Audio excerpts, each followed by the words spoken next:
Bien, alors, chers amis, j'ai l'honneur de présider, de modérer cette table ronde. Mais pour avoir suivi quasiment la totalité de ce colloque, je tiens à remercier chaleureusement mon amie Nida Aboumrad, Nathalie Jaoudé et toute l'équipe de l'Université Antonine pour l'organisation de ce colloque en ligne, avec tous les problèmes techniques qui ont été quand même assez bien surmontés, je dois le dire, parce que c'était quand même une performance.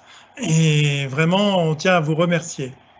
Lorsque nous avons conçu la thématique avec Nida et Dinko Fabrice, notamment en lien avec le study group de l'AMS, nous savions que cette thématique pluridisciplinaire pourrait intéresser de nombreux scientifiques. Et nous avons donc reçu de très nombreuses propositions.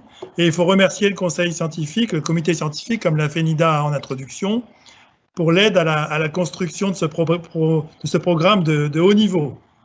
Alors, il faut dire qu'on a renoncé même à quelques propositions, car les journées étaient déjà très chargées. Parfois même, je n'avais même pas le temps d'aller prendre un petit café, pause café pendant les sessions, alors qu'habituellement, quand on est à Beyrouth, on a toujours des petites pauses café très sympathiques. Là, c'était quand même assez dense. Et avec Dinko et Nida, on espère qu'il y aura, comme on dit dans les séries, une saison 2 avec la même thématique, parce que finalement, on a quand même réussi à mobiliser beaucoup de chercheurs et de chercheuses. Et d'ailleurs, grâce à tous vos efforts, je dois dire, pour toujours associer dans pratiquement chaque communication monodie, modalité et sciences cognitives, finalement, ces 3 journées furent un cheminement très intéressant depuis l'analyse musicale vers la musicothérapie, en passant par l'intelligence artificielle, les expérimentations avec les élèves, et enfin les expérimentations dans les établissements hospitaliers. C'était très intéressant, très varié, et on a senti que pour chaque discipline, il y avait toujours un respect et un intérêt pour l'autre discipline. D'ailleurs, je dois dire, moi-même qui ne suis pas du tout dans le monde médical, que nos collègues ont réussi à nous parler assez simplement, et c'était quand même plus facile pour nous pour suivre. Alors c'est donc très logiquement que, imprégnés de toutes ces approches, nous pouvons dialoguer autour de la dernière formulation, la musicothérapie actuelle. Alors j'ai envie de dire entre parenthèses, telle que définie par l'équipe de Nantes, parce que c'est vrai que ce mot pose pas mal de problèmes dans nos universités. Donc la musicothérapie actuelle face à l'apport des traditions musicales de l'Orient. Et comme l'a suggéré Nida, on pourrait peut-être commencer par une réaction juste après la conférence de notre ami Jean During. Je vous laisse prendre, je vais donner la parole, je ne sais pas comment on va s'organiser, mais en tout cas, vous pouvez déjà réagir ou bien sûr échanger par rapport à cette grande journée sur la musicothérapie. Bon, en attendant, moi, j'aurais une proposition de réfléchir comment on pourrait profiter de ces diverses propositions, de ces diverses documentations qui ont été faites aujourd'hui concernant la transe qu'on a vue avec Jean During immédiatement, mais également disons, cette musicothérapie fonctionnelle selon le lexique nantais ou le lexique de François-Xavier Frey. Donc, concernant cette écoute monodimodale, cette perception des monomodales et de leurs effets sur différentes affections, sur le plan notamment sédatif, essayer de voir comment on peut pousser des recherches à ce sujet-là, ensemble peut-être, pour essayer d'investiguer certaines choses qui n'ont pas été investiguées jusqu'à présent. Je donne un exemple. La transe, donc cet état second à induction musicale, pourrait être étudié en imagerie magnétique, en imagerie médicale. Donc, je suis en train d'avoir Jean During avec nous en WhatsApp, en tout cas. Oui, Jean, tu es avec nous en WhatsApp. Tu m'entends? Non, mais là, il me dit débranchez-vous pour vous rebrancher. Oui, très bien. Tu peux... pour vous brancher sur celle-là. Oui. Je ne sais pas comment faire. Bah, tu quittes et tu recliques sur le lien qui est sur le calendrier concernant cette séance table ronde. Oui, mais nous sommes en train de parler précisément Voilà, bon, ça va. Alors, en neuroimagerie médicale, on pourrait en profiter pour voir comment faire des explorations de ces transes, de l'effet de la musique dans le cadre de la transe, peut-être éventuellement de pousser un peu les investigations sur le plan des neurotransmetteurs, peut-être concernant ces phénomènes, pas uniquement pour la transe, mais également pour les effets sédatifs que nous avons observés pour les monodimodales. Voilà, ça c'est quelques petites pistes que je propose pour pouvoir profiter de notre convivialité scientifique de ces 3 jours et pour aller un peu de l'avant. Ça c'est une première intervention. Alors, qui veut tenter de répondre? Puisqu'il a été question de neuroimagerie, donc je peux essayer de dire 2 mots à ce sujet-là. Très modestement et très honnêtement, c'est vrai qu'on voit bien que les travaux des neurosciences cognitives sont loin du compte, sont loin en fin de compte de la phénoménologie de ce qui se passe dans une situation de musicothérapie telle qu'on nous l'a montré là précédemment. Parce que les appareils de neuroimagerie ne sont pas du tout conçus pour être utilisés dans des contextes écologiques déjà. Et donc, je pense qu'il va se passer encore quelques années avant qu'on puisse rendre compte de ce qui se passe dans le cerveau d'une personne qui est plongée dans une telle situation de transe, puisque sinon, on risque de, comme on le fait systématiquement en neurosciences, on va simplifier le propos, on va faire sortir en fin de compte de cette situation quelques variables qui nous semblent éventuellement pertinentes pour les tester dans un contexte expérimental qui n'est pas du tout le contexte initial en fin de compte de ce qui a été présenté. Et du coup, je ne sais pas dans quelle mesure ce qu'on va en ressortir correspondra à ce qui fait l'effet, ce qui produit l'effet thérapeutique, si on parle de musicothérapie, dans un contexte qui est celui éventuellement d'un contexte de transe ou de musicothérapie, je dirais dans un contexte culturel très particulier. Donc, moi, je pense qu'en toute modestie, la neuroimagerie ne pourra pas, avant longtemps, s'approcher de manière, je dirais, écologique de cette situation-là. Ça pourra peut-être se faire un jour, mais là, on n'en est pas là. Par contre, on peut sans doute poser d'autres questions à la neuroimagerie ou aux sciences cognitives, et elles ont sans doute apporté quelques éléments de réponse sur les différents niveaux qui font que la musique agit sur notre corps et sur notre cerveau.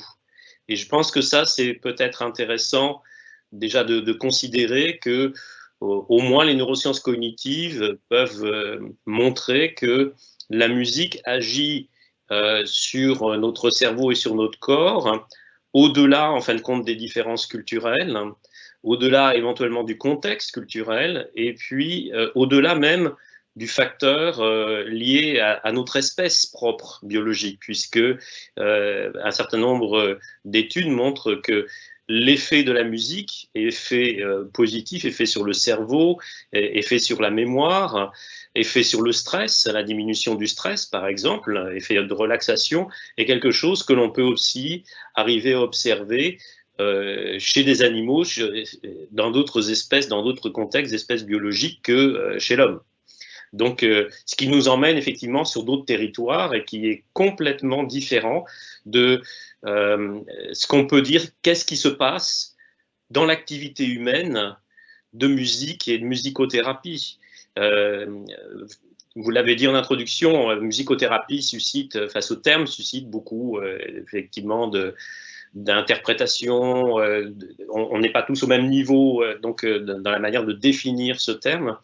Moi, malgré mon approche neuropsychologique et de neurosciences, j'aurais comme credo de dire que même si on peut envisager que la musique puisse être un médicament avec beaucoup de guillemets, je pense que ce qui doit s'appeler musicothérapie doit toujours être une médiation sociale, c'est-à-dire que la musique doit être médiée d'un être humain vers un autre être humain. Et sinon, ça n'a pas de sens, puisque la musique est avant tout, effectivement, pour l'être humain, une expérience sociale. Elle peut se vivre en individuel, mais elle est avant tout une expérience sociale dans la plupart des cultures.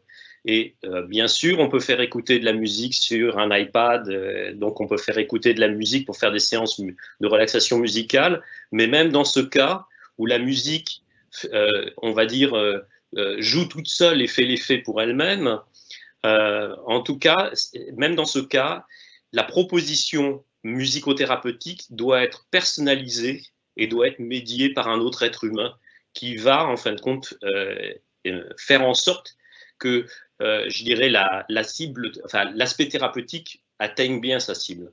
Donc, pour moi, je revendique effectivement que si on parle de musicothérapie, eh bien, on parle bien d'une pratique qui s'inscrit dans une relation.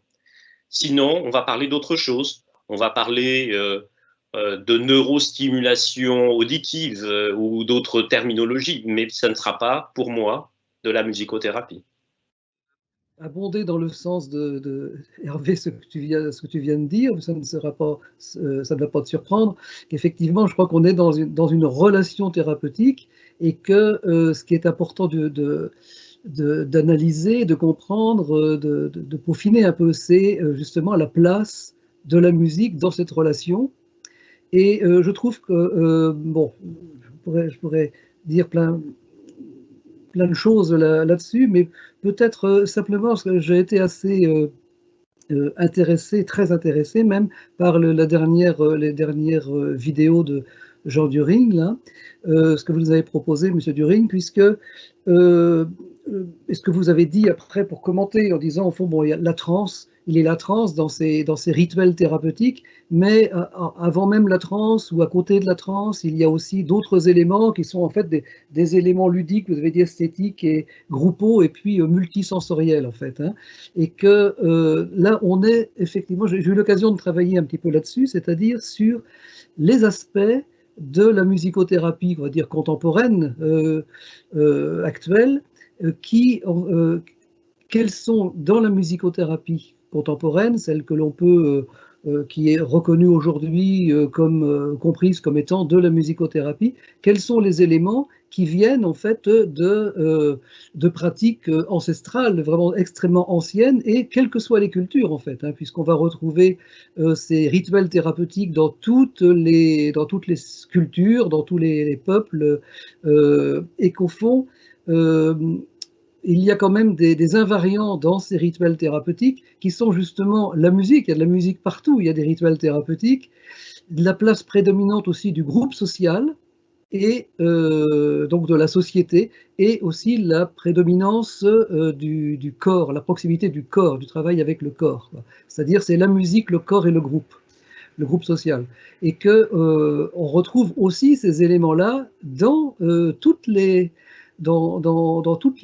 dispositifs de musicothérapie, en fait, hein, y compris même dans ce que j'appelle la musicothérapie fonctionnelle, et qu'on a mis vraiment en évidence dans le cadre de ce colloque, c'est-à-dire vraiment l'utilisation des effets de la musique dans lesquels, au fond, le thérapeute peut disparaître complètement, il n'est pas ni nécessaire, ni même requis, sa présence n'est pas forcément importante, puisqu'au fond, les effets viennent de la musique, et en fait, on peut faire, il peut disparaître et simplement être là pour mettre en place le dispositif et en observer les effets et les résultats, en gros.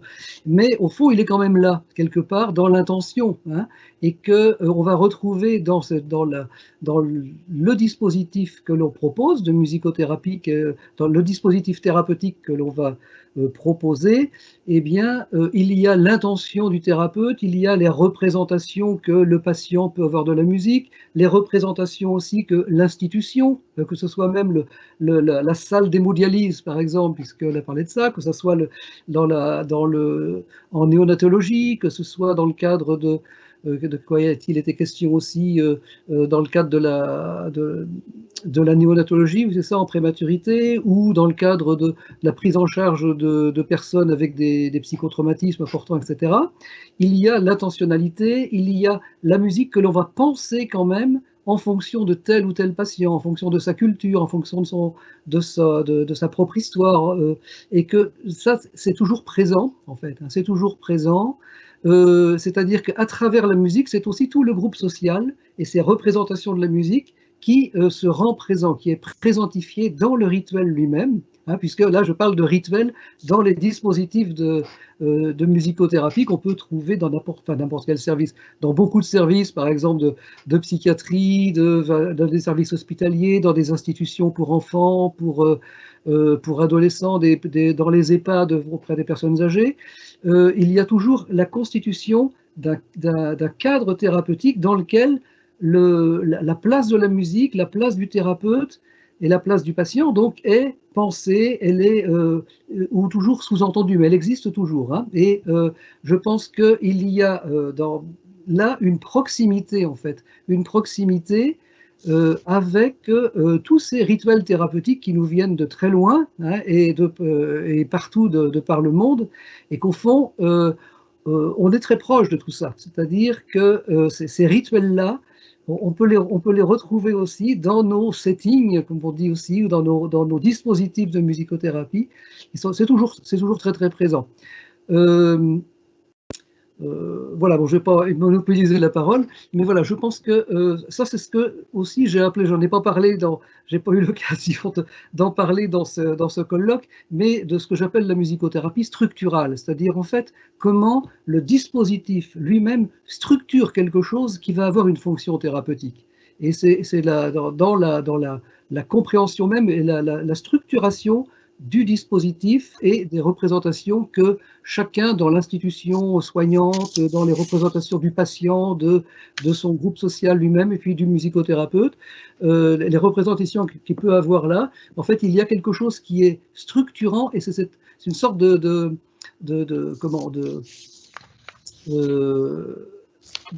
suis en train de chercher le terme ou un terme qui pourrait convenir, mais c'est une sorte d'efficacité symbolique de la structure même du dispositif, hein, et donc en faisant référence à Lévi-Strauss par exemple, hein. Voilà. Bon, je ne vais pas monopoliser, mais pour dire qu'effectivement, simplement, la place des rituels me paraît, des rituels thérapeutiques qui sont multiséculaires et qu'on retrouve partout avec bien sûr des dispositifs variés, mais en fait, on les retrouve en substance dans nos dispositifs qui sont beaucoup plus discrets de musicothérapie actuelle que lorsque un village entier, je pense par exemple à la tarentelle par exemple,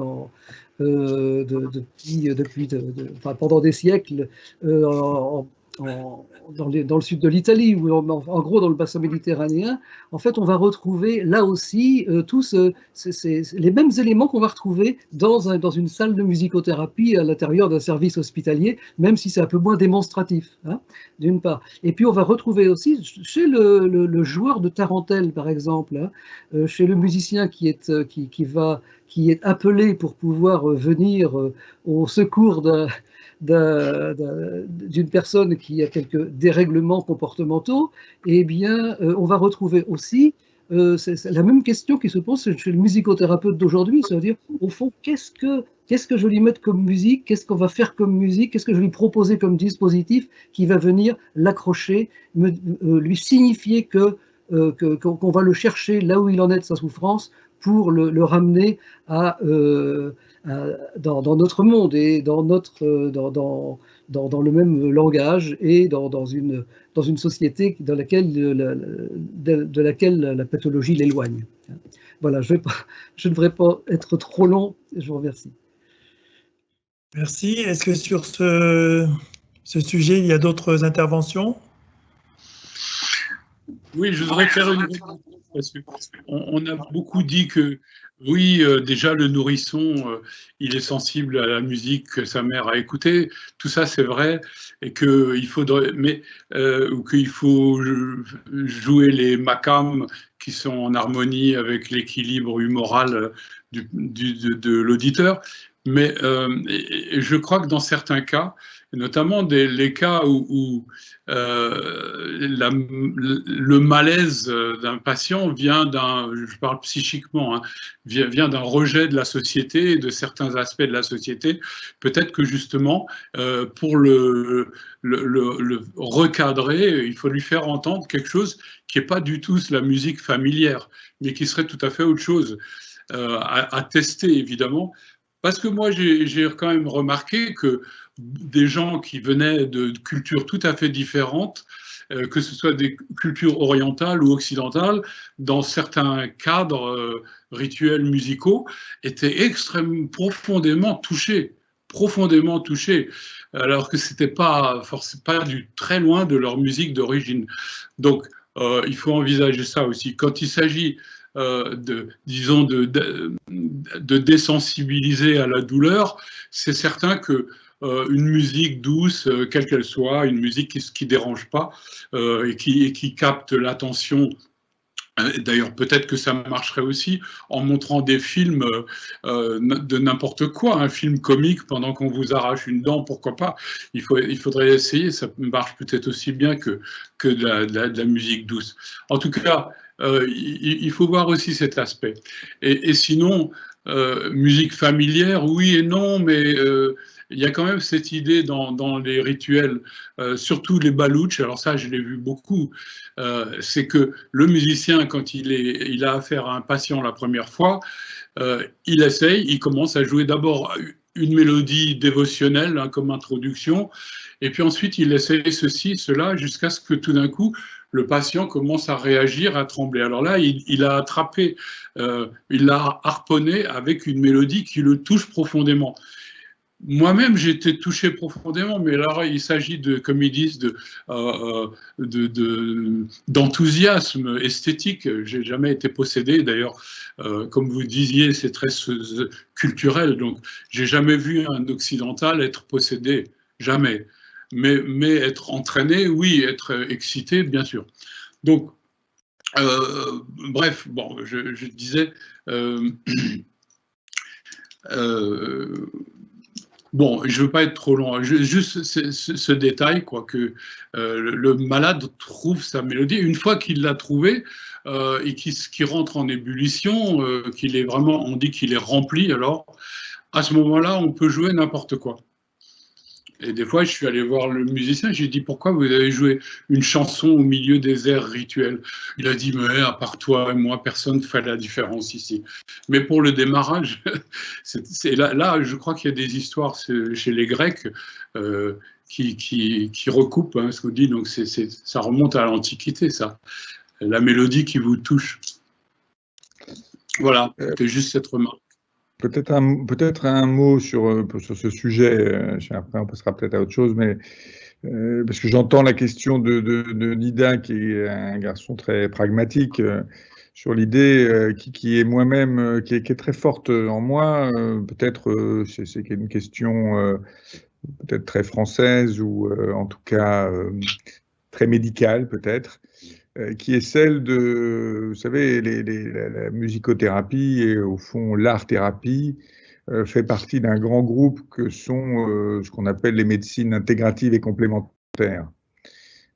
Ces médecines intégratives et complémentaires dans lesquelles il y a la relaxation, il y a l'hypnose même carrément, il y a l'acupuncture, évidemment l'art-thérapie et d'autres, et toutes ce qu'on appelle des médecines ostéo-squelettiques, là, tous les ostéopathes, tout ça, musculo-squelettiques, sont des choses qui sont à la fois plébiscitées par les usagers, si on peut dire, qui en font une consommation très intense, et il faut quand même le reconnaître, hein, assez détestées des médecins en général, qui soit s'en méfient, soit considèrent qu'au fond, entre ça et le rebouteux du coin qui propose de faire revenir l'être aimé et ramène la clientèle en faisant des statues vaudou, tout ça, c'est un peu pareil.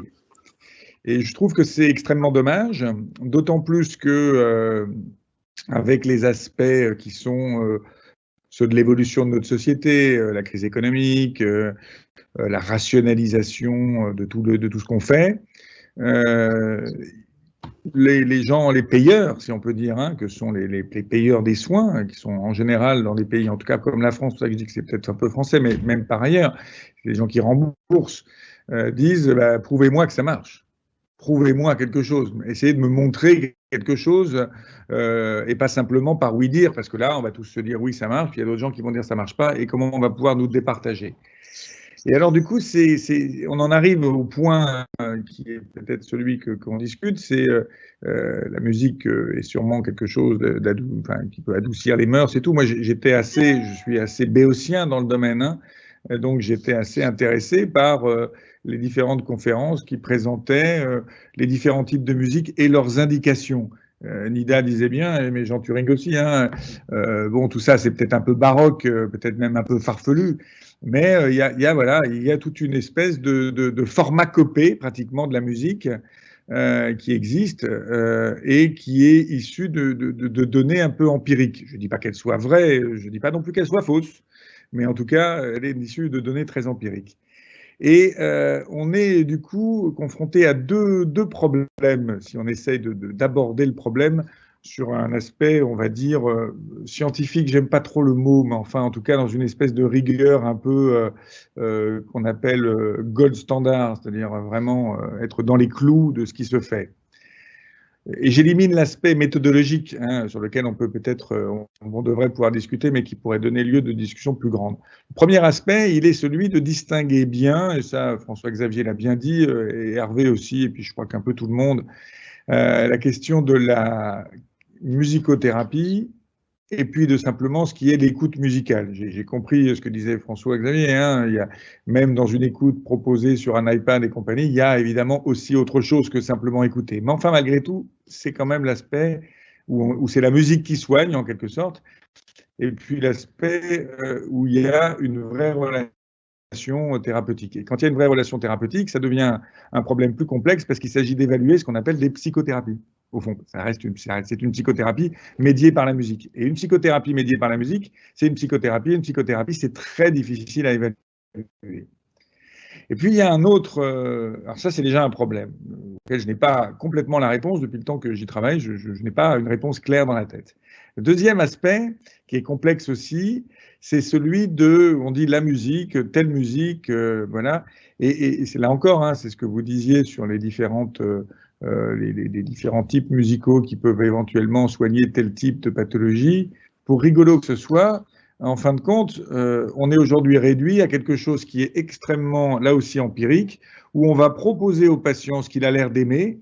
Alors, Monsieur Turing, vous diriez non, c'est le contraire, c'est ce qu'il n'aime pas du tout qu'il faudrait hein, mais bon, non, enfin, ce que disent, voilà, ce que vous racontiez, mais en fin de compte, bon, il y a une espèce d'accord de gré à gré un peu comme ça qui se fait, et on va proposer un thème musical, et dans la musicothérapie qu'on pratique à la nantaise, si j'allais dire, hein, il y a de ça, il y a quelque chose d'une interaction où on choisit, quelqu'un fait une musique, propose une playlist, joue quelque chose, et puis au fond, il va s'adapter, c'est un peu ce que fait des dispositifs comme Musicaire, qui ont des espèces de playlists, le sujet choisi.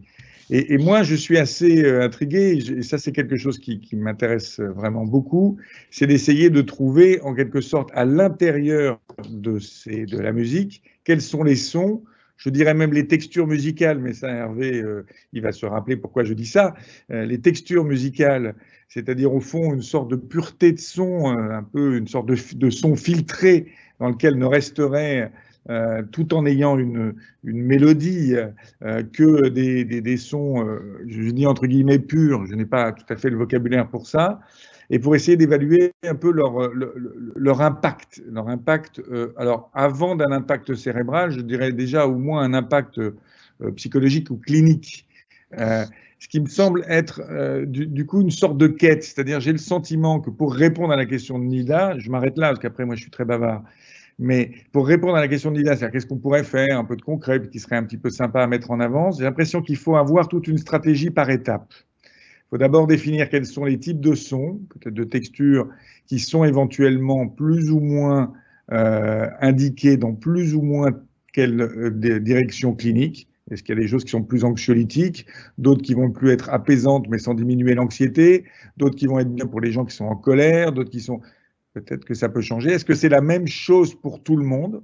Et il y a un autre aspect qui est, est-ce que ça marchera pour toute personne ou est-ce qu'il faut avoir un type de profil particulier? Puis secondairement, voir effectivement, une fois qu'on a vu cliniquement, et c'est très exploratoire, de voir si secondairement, effectivement, on a un impact cérébral qui pourrait en quelque sorte, non pas simplement valider, parce que je ne crois pas que l'idée de l'imagerie, c'est de valider les éléments cliniques, mais donner un élément supplémentaire pour peut-être avoir du coup une sémiologie plus fine, à la fois en termes d'aspect de façon dont la musique va agir sur tel cerveau, parce que c'est pas le même cerveau, hein, les musiciens n'ont pas le même cerveau que les gens qui sont pas musiciens, les amateurs pas le même que ceux qui sont pas amateurs, et ainsi de suite, enfin pas le même cerveau, pas la même connexion neuronale totalement.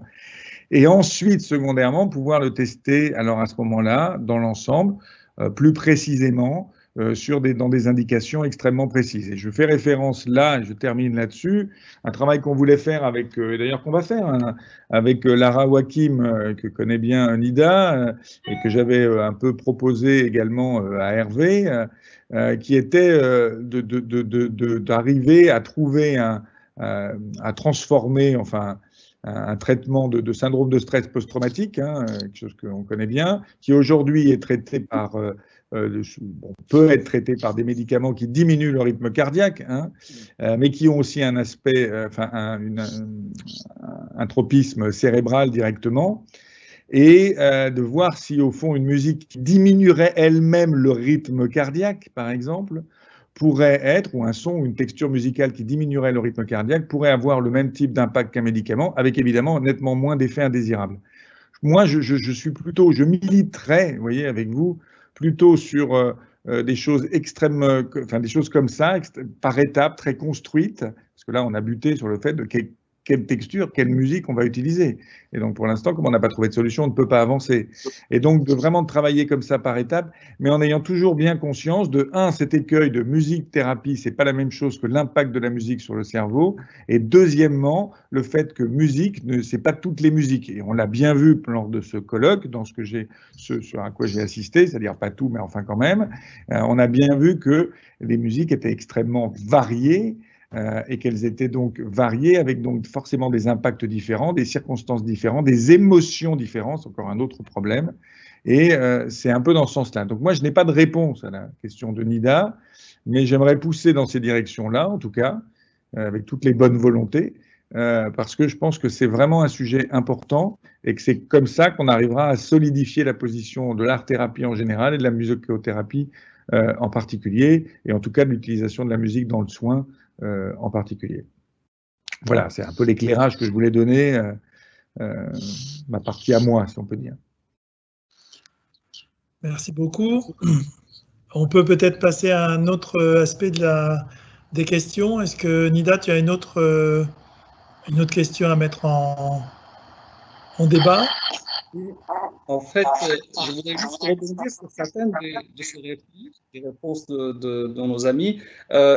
La question de l'imagerie médicale en direct, je ne la posais pas pour la transe spécifiquement. Je sais qu'on ne peut pas le faire actuellement, mais je pense, par exemple, nous butons sur un problème actuellement au Liban. Là, par exemple, je ne sais pas si vous avez assisté à cette présentation de Karine Abou Khalid concernant l'épilepsie, et actuellement, nous souhaitons pouvoir passer à une imagerie, donc pour pouvoir documenter les effets de ces deux musiques comparativement sur les enfants, mais à ce moment-là, en faisant des IRM fonctionnels. Et il y a tout simplement, c'est que d'avoir un casque pour pouvoir écouter ces musiques faire écouter ces musiques à ces enfants et ces adolescents pendant l'imagerie, pendant l'IRM, nous ne le trouvons pas actuellement au Liban. On a du mal à le faire, à l'importer. Ça, je vous donne un petit exemple pragmatique. Donc, je ne sais pas si on peut collaborer pour pouvoir avancer sur ce sujet, parce que je pense que cette question de l'effet sur l'électroencéphalographie de l'épilepsie, donc l'effet comparatif de deux musiques harmoniques tonales et monodiques modales, est intéressante à explorer. Avec les premiers exemples qu'on a vus là, donc voir l'imagerie qui pourrait documenter ce phénomène. Ça, c'est une chose. D'autre part, il y a la question de la nature du systémique du signal musical que nous sommes en train d'employer, que ce soit pour l'effet sur neurocognitif ou bien que ce soit dans un cadre thérapeutique, dans ces deux cas-là dont on a parlé. Donc, je pense que dans ce colloque, on souhaiterait que nous puissions réfléchir ensemble sur la pertinence de la recentration, disons, de recentrer un peu la préoccupation thérapeutique sur la nature de la musique, donc sur sa structure interne, sur son système et sa capacité à porter des significations intrinsèques, comme on en parlait dans la théorie de Leonhard Meyer, donc des suspensions, des tensions, des détentes, etc., et que puisse mettre à profit ces schémas intrinsèques dans un processus, que ce soit cognitif ou que ce soit, disons, simplement d'études en neurosciences ou bien dans un contexte thérapeutique. Nous souhaitons le faire. De notre côté, nous sommes engagés dans cette voie-là. C'est intéressant si nous pouvions collaborer tout au moins réflexivement à ces questions-là. Donc, mettre au centre de certaines recherches la question de la nature du systémique de la musique. Voilà, en fonction de certains critères musicologiques. Parce que ce qui pose problème à nous, disons, qui sommes occupés par les questions musicologiques, etc., en même temps que je suis médecin, mais ce qui nous préoccupe, c'est que souvent, la musicothérapie actuelle en Occident ne se préoccupe pas, ne met pas au centre d'intérêt cette question de la nature de la musique elle-même, disons, ses capacités, sa compétence signifiante, sa compétence sémantique et notamment son système musical. Donc on pourrait dire oui, l'essentiel c'est que la musique puisse faire un pont, établir un pont entre le thérapeute et le patient, et peu importe la nature de ce pont. Voilà, donc c'est un petit peu dans ce sens-là que je souhaiterais pouvoir bouger, et que j'espère que ce colloque pourra nous permettre de bouger dans ce sens-là, aller plus dans cette convergence-là. Est-ce qu'il y a d'autres réactions par rapport à cette discussion?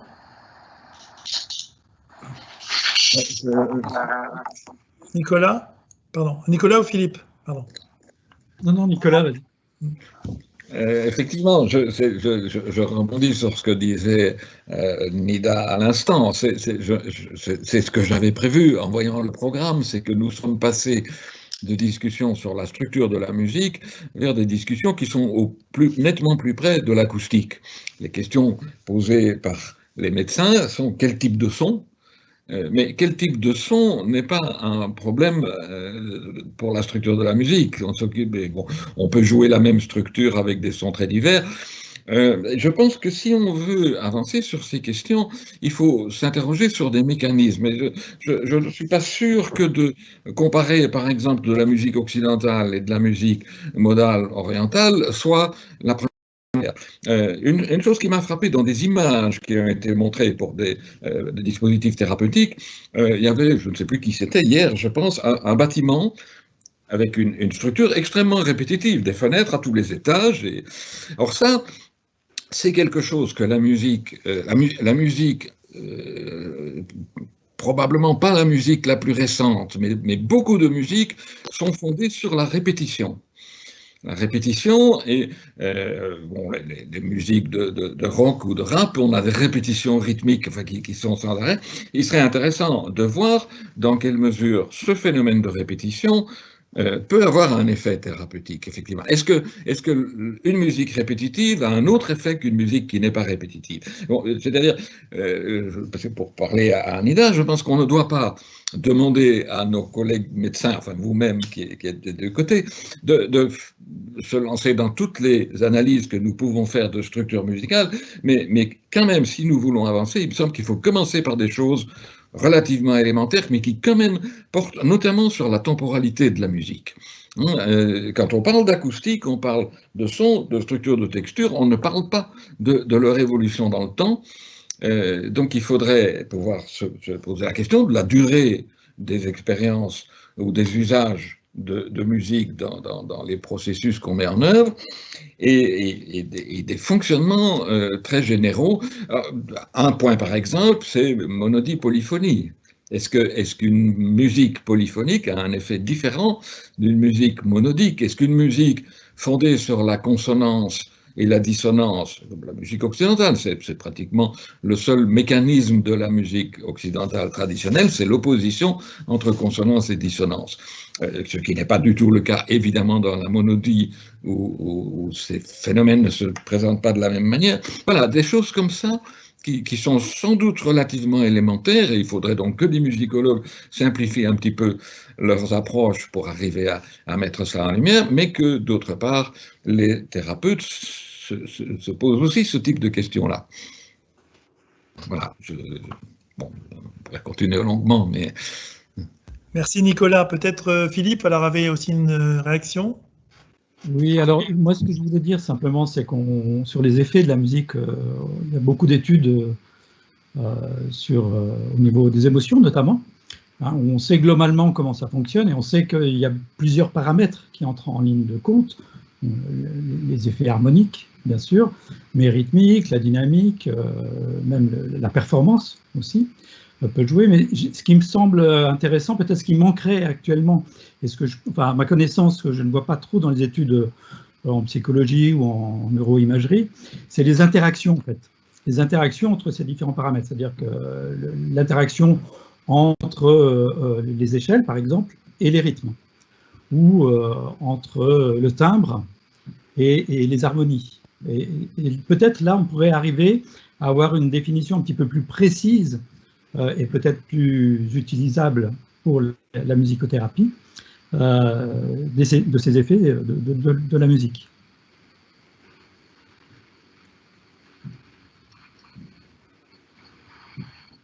Très bien. Oui. Je peux bien de nouveau. Oui, je pense qu'il y a tout un tas d'éléments qui sont extrêmement intéressants et qui sont pertinents et qui peuvent faire avancer les choses. Philippe vient de parler des émotions. Oui, les neurosciences cognitives arrivent à bien décrire comment effectivement les émotions émergent donc de l'écoute de la musique. Et ce qui est très intéressant, c'est qu'on sort. Je prends cet exemple-là parce qu'il me semble intéressant, parce qu'il y a des travaux récents qui permettent de sortir d'une représentation peut-être caricaturale et stéréotypée, idéalisée même, de pourquoi la musique produit des émotions. Déjà sur le fait que ça soit universel, et ce qui n'est pas le cas, et aussi sur le fait qu'il y ait en fin de compte dans la musique une espèce d'invariant ou de variable qui fonctionnerait de la même manière pour tout le monde, c'est-à-dire que tout le monde aurait le frisson pour un morceau de musique donné pour la même raison. Et en fait, c'est sans doute pas vrai, puisque notamment les travaux de l'équipe de Robert Zatorre à Montréal montrent bien que, en définitive, vous pouvez avoir le frisson musical pour le même morceau qu'on vous fait entendre, simplement parce que vous prenez plaisir à l'expérience sensorielle, perceptive, c'est-à-dire immédiate, c'est-à-dire que là, c'est vraiment la vibration physique de la musique qui vous produit cette excitation. Et je pense que c'est intéressant, par exemple, de prendre la métaphore culinaire. Bon, c'est la même chose. D'un seul coup, vous mettez en bouche, en fin de compte, un aliment, et ce que cet aliment provoque en bouche, d'un seul coup, produit un plaisir. Donc là, on est effectivement dans la force sensorielle de la stimulation. Et puis, en fait, dans le frisson musical, il y a plein de gens qui vont avoir le frisson, non pas parce que c'est l'expérience sensorielle qui leur produit ça, mais c'est parce que, en fin de compte, c'est une expérience mémorielle. Autrement dit, ils ont le frisson parce qu'ils connaissent la musique qu'ils sont en train d'entendre, et là, d'un seul coup, ils disent « Ah, ben oui, c'est formidable, ça, je la connais, celle-là, puis là, il y a les violons qui vont arriver, et puis ça monte, ah oui, j'adore. » Et donc, en définitive, c'est les attentes et le jeu de mémoire, en fin de compte, qui est construit, qui permet d'avoir ce plaisir. Comme je goûte un plat, je goûte cette soupe, et là, c'est formidable, je retrouve le goût de la soupe de ma grand-mère. Et donc ça, c'est complètement différent. Et en fait, j'ai un frisson pour une autre raison. Et puis, en fait, je peux aussi, tout en écoutant le même morceau, avoir, en fin de compte, une extase esthétique ou un frisson esthétique parce que je suis en capacité, étant donné que je suis un expert, de décomposer tous les éléments de cette musique et de m'imaginer, bah oui, ah oui, ça, c'est en termes de composition, c'est vachement bien construit, c'est très très bien fait. Oui, c'est formidable comment, en fin de compte, l'arrangement a été fait, etc. Mais là, ça nécessite une élaboration culturelle, esthétique beaucoup plus importante. Donc, en définitive, pour le même morceau de musique, on voit bien que d'un individu à un autre, ou même chez le même individu, les niveaux qui produisent l'émotion ou ce frisson musical peuvent être à des échelons différents. Bien sûr, on peut vivre tous ces échelons en même temps pour une personne, ou le vivre de manière différente. Pour rebondir à ce que disait Olivier tout à l'heure par rapport au fait qu'on nous demande de prouver que la musique a un effet thérapeutique. Mais oui, évidemment, pour des chercheurs qui ne connaissent pas le domaine, pour des politiques a fortiori, ils vont nous dire quoi, les politiques? Ils vont nous dire, bah, vous êtes bien mignons, mais en définitive, la musique, il y en a tout le temps, partout autour de nous. Dans la journée, il y a des gens qui ont des disques chez eux, ils en entendent le matin en partant au travail, ils en entendent avec leur baladeur au cours de la journée, etc. Et vous, là, vous leur proposez pendant 1 heure une séance où vous leur faites aussi écouter de la musique. Et pourquoi, à ce moment-là, elle serait plus thérapeutique que le matin quand il écoutait la radio ou le soir quand il entendait autre chose? Pourquoi à ce moment-là elle est plus thérapeutique, cette musique, alors qu'il en a écouté tout le temps de la musique, il y en avait tout le temps, donc elle était thérapeutique tout le temps alors à ce moment-là? C'est bien en fin de compte le problème de cette démonstration qui est extrêmement compliquée. Nida veut prendre la parole. Oui, juste très brièvement, simplement, je suis tout à fait d'accord avec le fait que disons, un message musical est peut-être perçu de différentes manières par différentes personnes en fonction de leur prédisposition, du moment, etc., du contexte, etc. Je suis tout à fait d'accord. Mais c'est la même chose pour une phrase textuelle de langage verbal ou un texte. Il peut être perçu de différentes manières, mais il porte en lui-même une signification. Une signification qui est dans le cadre du langage verbal, c'est une signification lexicale, etc.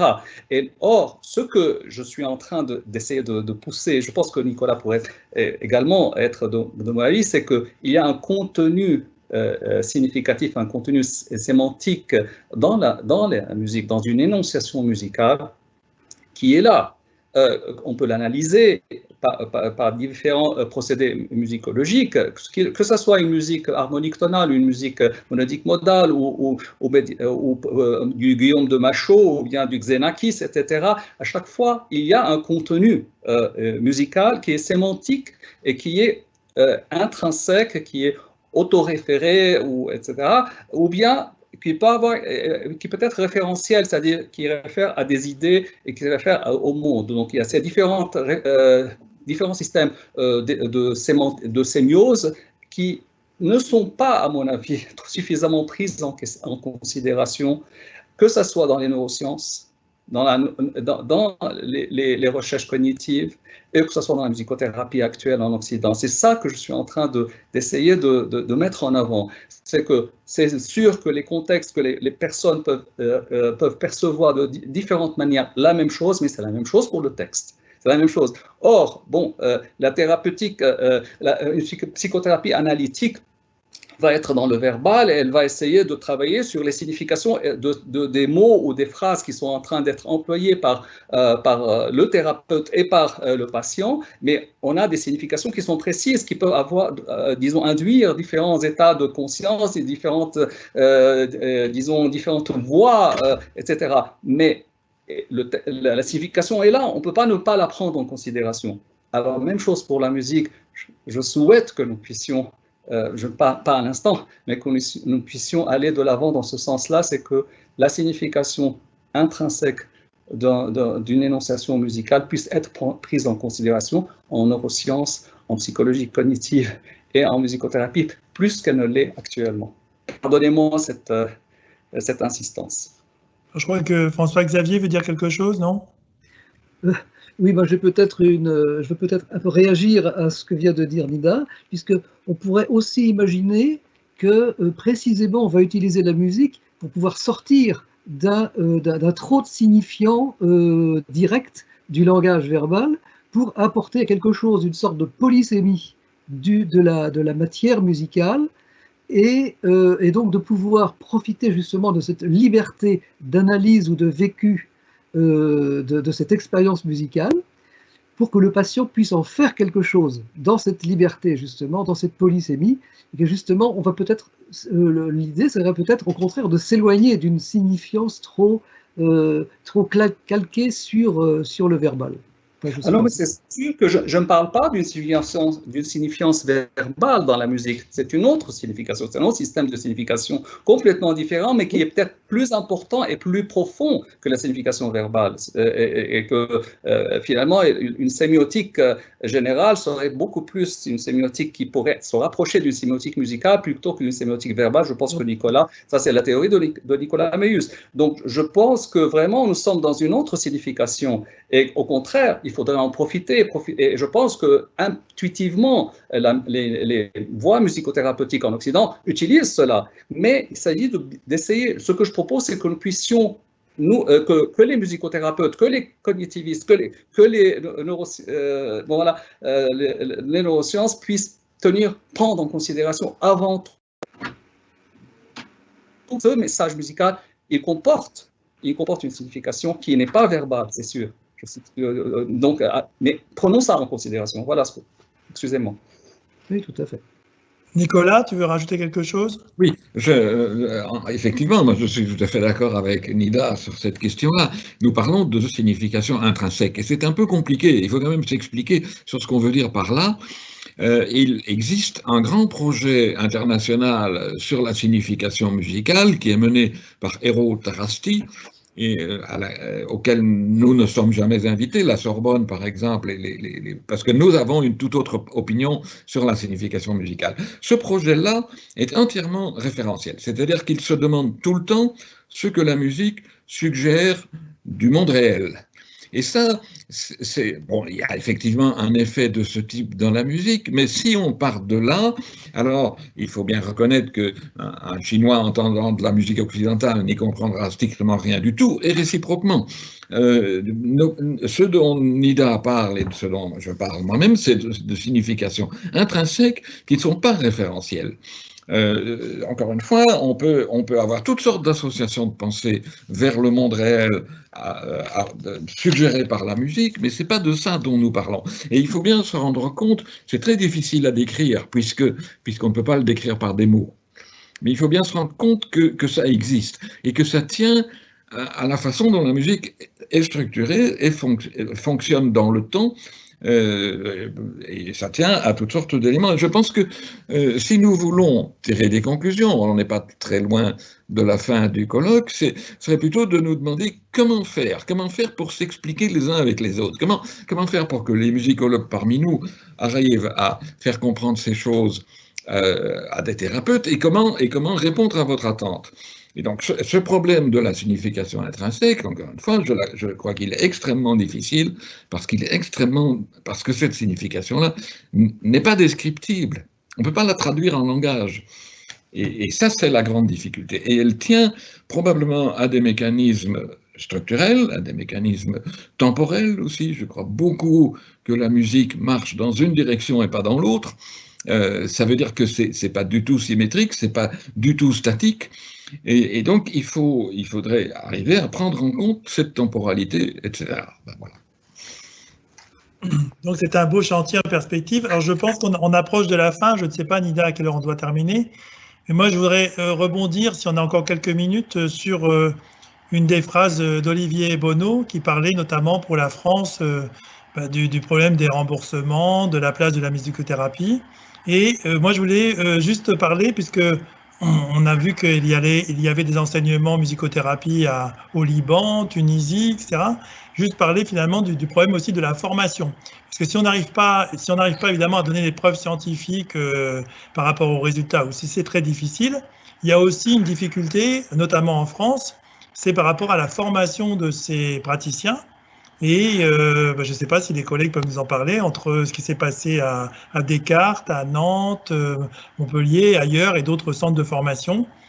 Et nous-mêmes, avec Philippe Lalitte, évidemment, on s'interroge beaucoup sur cette question-là, parce qu'on a aussi un rôle dans la formation de nos étudiants. Donc, quelles sont les demandes, l'organisation? Est-ce que ça prend une organisation un peu plus...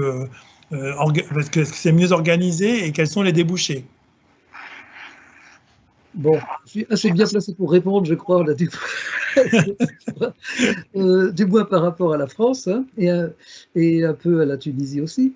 Alors en fait, en France, ça fait très longtemps qu'il y a des formations à la musicothérapie, mais avec des cursus et des niveaux de qualification, des critères d'inclusion, pour pouvoir accéder à la formation qui étaient très différents et qui finissent par s'harmoniser tranquillement.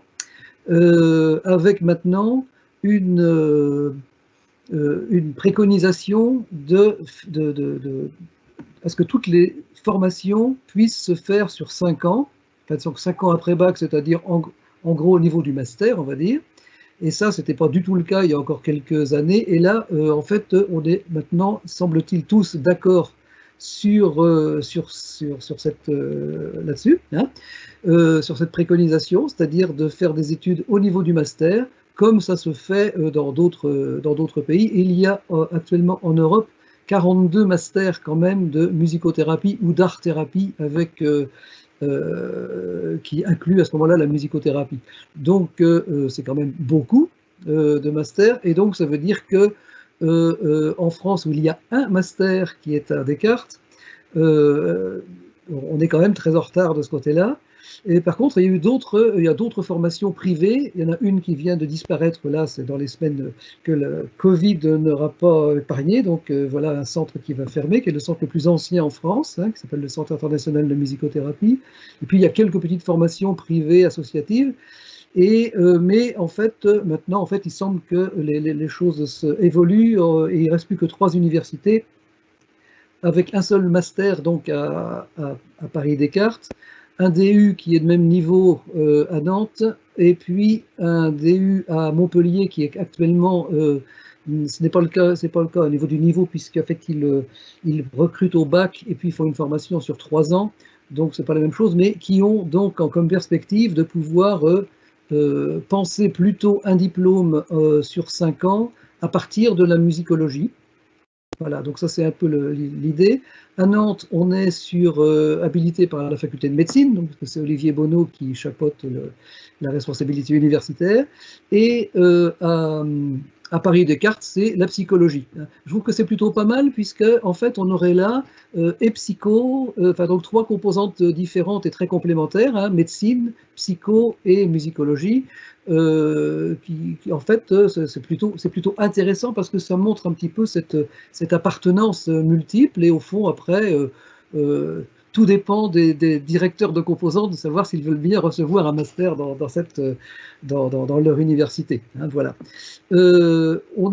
Alors sur Nantes, nous avons exporté d'une certaine manière à Sousse, mais Wassim n'est pas là en fait, hein, je ne pense pas, Wassim Joma. Donc on a exporté à Sousse ce modèle-là, puisque là, à la rentrée, alors c'est aussi pour des raisons sanitaires, entre autres, ça a été retardé là, la rentrée des étudiants là, pour la première promotion du master à la faculté. Alors c'est faculté de médecine et Institut supérieur de musique et musicologie de Sousse, donc là aussi c'est une double composante universitaire qui est plutôt de bon augure, je crois, de bonne aloi, parce que c'est quand même c'est très intéressant et important, je crois, qu'il y ait ce double lien. Et voilà, et puis avec l'idée qu'on va former en 2 ans pour un master, mais avec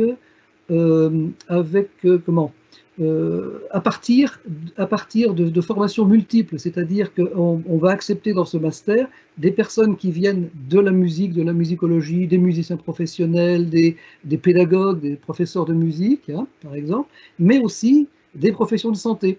Alors, des médecins, psychologues, infirmières, psychomotriciens, orthophoniques, etc., qui ont bien sûr une formation musicale par ailleurs, une pratique musicale. Hein. C'est-à-dire qu'ils ont un niveau de formation musicale, mais ils sont passés par, en fait, une formation médicale ou paramédicale ou psychoéducative, on va dire, et puis ils se retrouvent au niveau du master. Moi, j'ai toujours défendu, je continue de défendre cette idée-là, c'est-à-dire qu'en fait, notre plus grande richesse des promotions d'étudiants en musicothérapie à Nantes, et puis, oui, enfin, à Nantes, c'est aussi le cas d'ailleurs à Paris 5, Paris Descartes, hein, c'est la même chose. En gros, la plus grande richesse, c'est justement cette diversité des étudiants qui viennent d'avoir des circuits très différents, mais qui se retrouvent au niveau de formation de master en fait en musicothérapie, et ça donne une grande richesse aussi et des manières de penser et de pratiquer la musicothérapie un peu différentes aussi. Hein, et je crois que c'est plutôt une richesse. Ça, on a vraiment exporté cette idée-là à Sousse, parce que ça fait des années qu'on travaille avec Wassim Joma et bien d'autres de l'équipe tunisienne pour pouvoir mettre en place ce master qui aboutit là actuellement. Et je pense que c'est vraiment important pour nous. Alors, l'autre école, c'est un petit peu ce que va proposer Montpellier, ce qu'est en train de penser actuellement l'Université de Montpellier, c'est de faire une formation sur 5 ans. Donc, alors c'est un petit peu d'ailleurs c'est un petit peu la manière dont ça a été pensé aussi à l'Université Antonine, hein, c'est-à-dire avec un parcours qui se trouve dans le cadre de la musique et musicologie, et en licence et en master. Donc, sur 5 ans, en disant 2 ans c'est un peu court pour former des musicothérapeutes, et donc 5 ans c'est plutôt pas mal, mais dans un parcours de musicologie, parce que du coup il faut bien quand même, puisqu'on va voir les étudiants en licence et en master, qui est une seule composante, c'est au niveau de la musicologie. Alors je trouve que c'est à la fois très intéressant, et en même temps je trouve que ça serait dommage d'uniformiser ça et que ça devienne la seule voie possible, c'est-à-dire de formater un peu tous les musicothérapeutes du côté de la musicologie comme point de départ. Et je trouve pour moi que c'est une plus grande richesse que de prendre en master des étudiants qui viennent de différents parcours, de différentes trajectoires. Voilà. Ça se fait aussi. Alors, il y a en Belgique, d'ailleurs, à Leuven, je crois, la formation sur 5 ans un peu dans le même cadre, hein, et qui est plutôt intéressante et qui a une expérience importante, hein, dans ce domaine-là. L'Autriche a pris aussi ce parti-là, en faisant donc un cursus sur qui est plus spécialisé quand même en musicothérapie dès le départ, mais je crois que c'est quand même dans un cursus qui est quand même lié à la musicologie, avec une licence de musicothérapie qui donne la possibilité à des musicothérapeutes au niveau de la licence de pouvoir travailler dans le milieu institutionnel et sous autorité médicale, on va dire, dans des institutions, pour pouvoir avoir une pratique autonome, de pouvoir après accéder au master de musicothérapie qui leur donne la possibilité de s'installer et de pouvoir avoir une pratique autonome d'être un peu les concepteurs de soins en musicothérapie, avec le même niveau un petit peu qu'on a dans les formations françaises, entre autres, hein. Et puis après, bien sûr, le doctorat si on veut faire de l'enseignement ou de la recherche dans le domaine. Ce qui est le cas aussi d'ailleurs en France, mais c'est actuellement porté par le STAPS de Paris 5, qui est donc dans le cadre de création, je ne sais plus, enfin bon, il y a une école doctorale qui regroupe un peu des étudiants, des doctorants, donc qui sont plus largement du côté de l'art-thérapie, hein, la musicothérapie étant un des aspects seulement. Hein. Voilà, au niveau rapidement, où on en est un peu de l'organisation des formations en France, en Europe et un petit peu plus encore, hein, mais je trouve que c'est très intéressant ce rapprochement aussi avec l'Université Antonine, parce que justement, on est dans une perspective qui n'a pas été celle qu'on a choisie un petit peu à Nantes, du moins, mais je trouve que c'est très intéressant, à condition qu'on ne s'enferme pas dans un modèle très réducteur et uniformisant quoi, des formations de musicothérapeute. C'est un peu mon avis. Je ne sais pas ce que tu en penses, Olivier, puisque tu écoutes ce que... En tout cas, merci pour le panorama. Dans ma question, c'était surtout la question du niveau scientifique, n'était pas forcément la question des programmes pédagogiques. C'était plutôt la question. Excusez-moi. Non, mais c'est. Alors, Olivier Bonneau, quelque chose à rajouter? Non, je suis effectivement, je suis tout à fait du même avis que François-Xavier, ce qui est logique, hein, parce qu'on travaille ensemble autour de ce DU. Le choix qu'on a fait est un choix qui est à la fois raisonné, mais aussi un choix de passion par rapport à ce master de Sousse, et qui est une très bonne chose. Il fallait trouver une sorte de voie de sortie. On avait beaucoup de difficultés, pour les raisons que j'ai évoquées précédemment, hein, de faire accepter par la faculté de médecine la création d'un master dans ce domaine, ce qui est extrêmement regrettable. Mais enfin bon, voilà, à un moment donné, c'était une sorte de mur et d'opposition. C'est pas faute d'avoir essayé plusieurs fois. Mais vraiment, c'était pas possible. Et je pense que c'est intéressant. Et je trouve que les deux démarches, je rejoins et je complète en disant les deux démarches qui consistent effectivement à avoir un master, un DU très ouvert comme notre DU, où effectivement, moi j'enseigne chaque année, c'est la variété des parcours. Il y a même quelque chose alors à la fois c'est intéressant, c'est stimulant, c'est même souvent assez touchant. Je vous le dis comme je le pense, hein. Cet attrait et ce mélange des gens qui viennent de l'univers de la musique, parfois de l'univers de la musicologie, mais parfois simplement l'univers de la musique pratiquée, et puis des gens qui viennent du soin, fait un mélange vraiment détonnant, très stimulant et extrêmement synergique.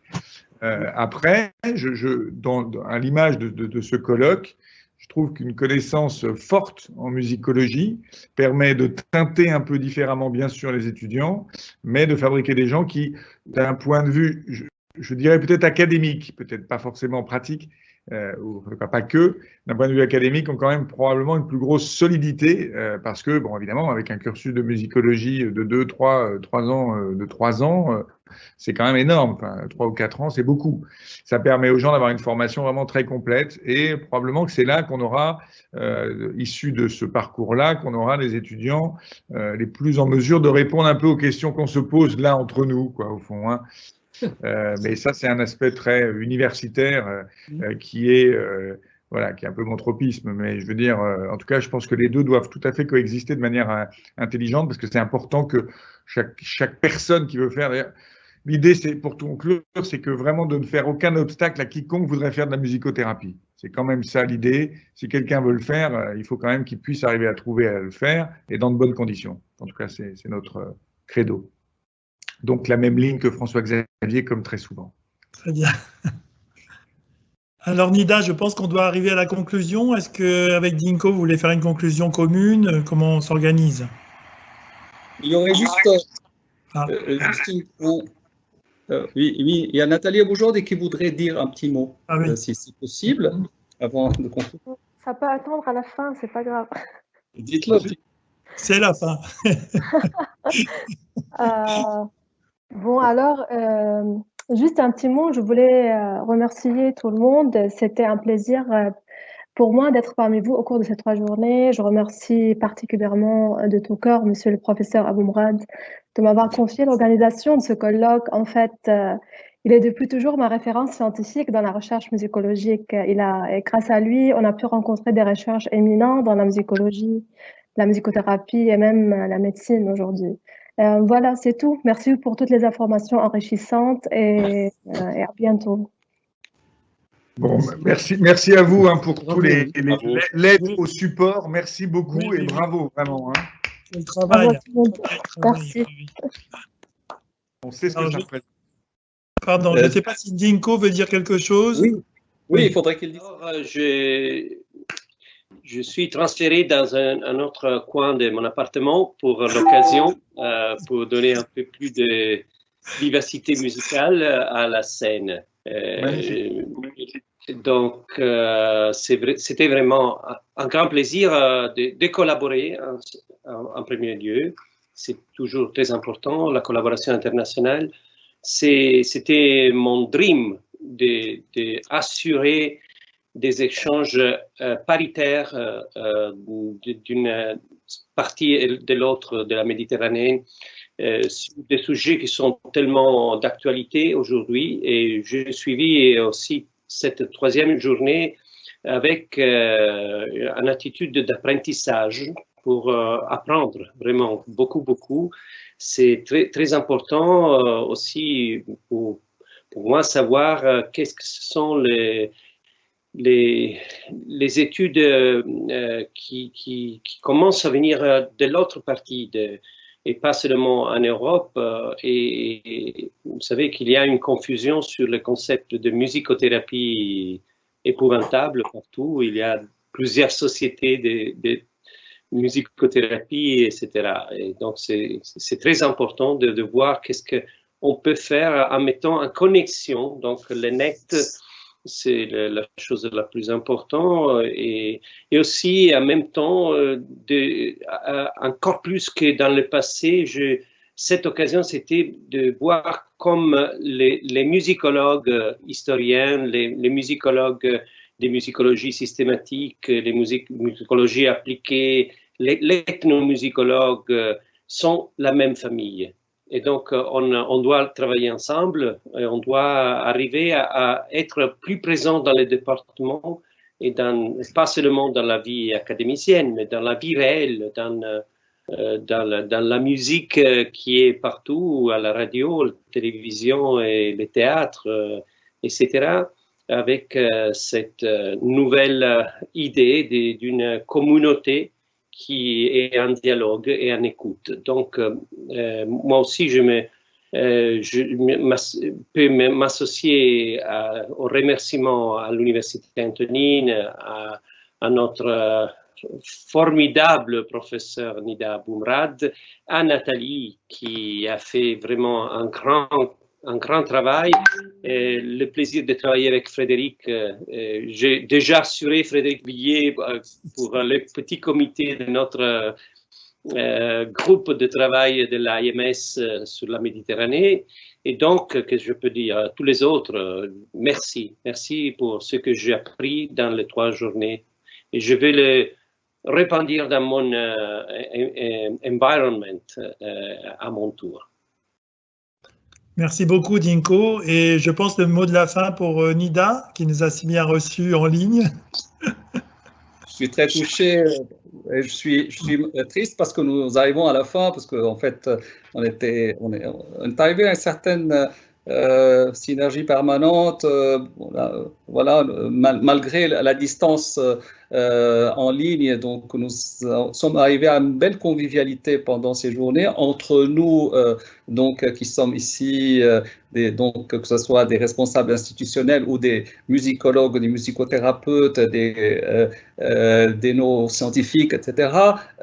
Donc, tous ceux qui ont participé, donc, on était dans une sorte de réseau amical. Nous avons renforcé nos amitiés ou découvert des amitiés. Ça, c'est vraiment quelque chose de grande qualité. C'est un gain important, une plus-value, et ça, malgré la distance. Et puis, j'espère que ceux qui nous ont suivis à distance également ont pu profiter de quelque chose. En tout cas, moi, pour ma part, j'ai énormément profité, j'ai énormément appris de choses, de nouvelles choses. Et je suis très reconnaissant à tout ce que nous avons pu écouter, et tous ces partages.